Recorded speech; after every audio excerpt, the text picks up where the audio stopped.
1 year ago today, the Taliban took over Kabul as the world watched Afghanistan fall into the hands of terrorists. So will anyone be held accountable for this catastrophic failure? Joining us now with details on a new Republican report is ranking member of the House Oversight and Reform Committee, Congressman James Comer. Congressman, welcome back to the show.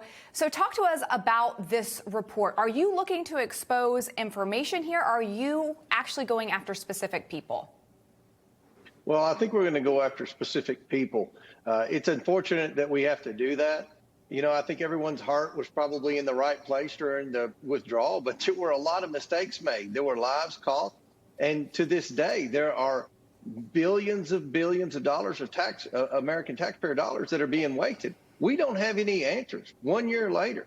It's very frustrating. It's very frustrating dealing with this administration. It's very frustrating, honestly, dealing with this military that we have right now. That's why I voted against the NDAA, the National Defense Authorization Act, last week. I hate to do that, but we have requested information about appropriations from the military, and we're not getting any response. You know, it appears from the report that the U.S. turned down the Taliban's offer for American forces to take over security for Kabul until the evacuation was complete. I feel like, going back to Lindsay's question, this is something that I'd like to know. Who was the person that made that decision? Because it seems like a colossal mistake. Huge mistake, Sean. One of the biggest mistakes in our military's history. And yet we don't know the answer to that question. 1 year later, we still don't know the answer to that question. And I can tell you, the Biden administration has no intentions of letting anyone know the answer to that question. Hopefully in January, we're going to get to the bottom of this, and I think that the Foreign Affairs Committee and Representative McCall are doing a great job keeping this in the news. We should never forget what happened, learn from our mistakes. But in January, we intend to hold someone accountable or some people accountable, because this can't go without getting answers from the American people and without holding people accountable. So the report shows that there were only 36 State Department officials on the ground to handle the evacuation process. I mean, that's roughly only one consulate officer for every 3,400 evacuees.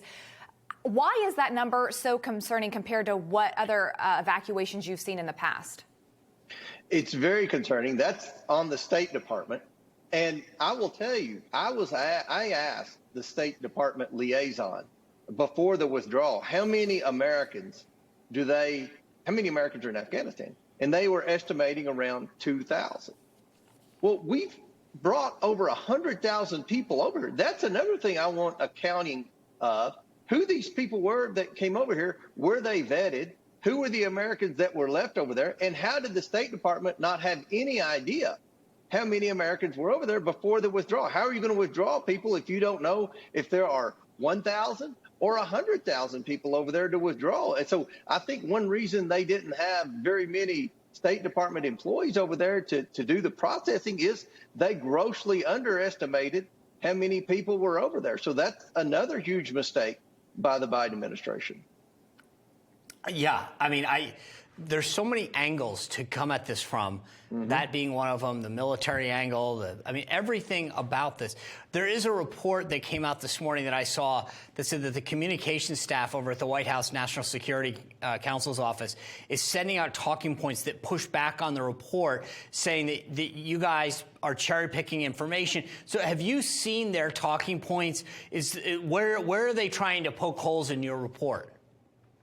Well, they send talking points out every day for stuff that we do on oversight, Sean. I'm sure that's no surprise to you, former communications director at the Oversight Committee.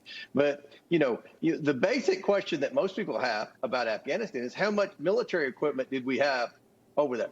And, you know, the administration initially said they would get that answer for us. They've never gotten that answer for us.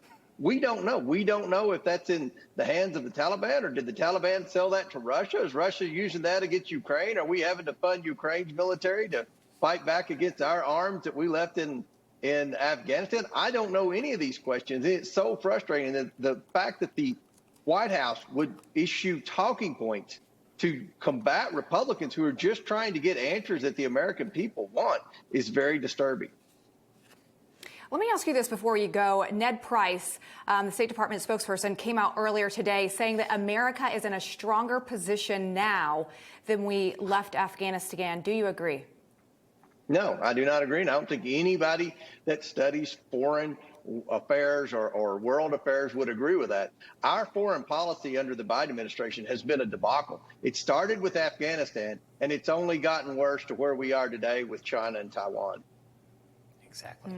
Congressman James Comer, thanks for looking into all this. We'll have to check back in with you. Thanks for your time this evening. All right, well, coming up, there are some highly anticipated primary races taking place across the country tomorrow, including Liz Cheney, who is fighting for her political future. We're breaking down what you need to know after the break.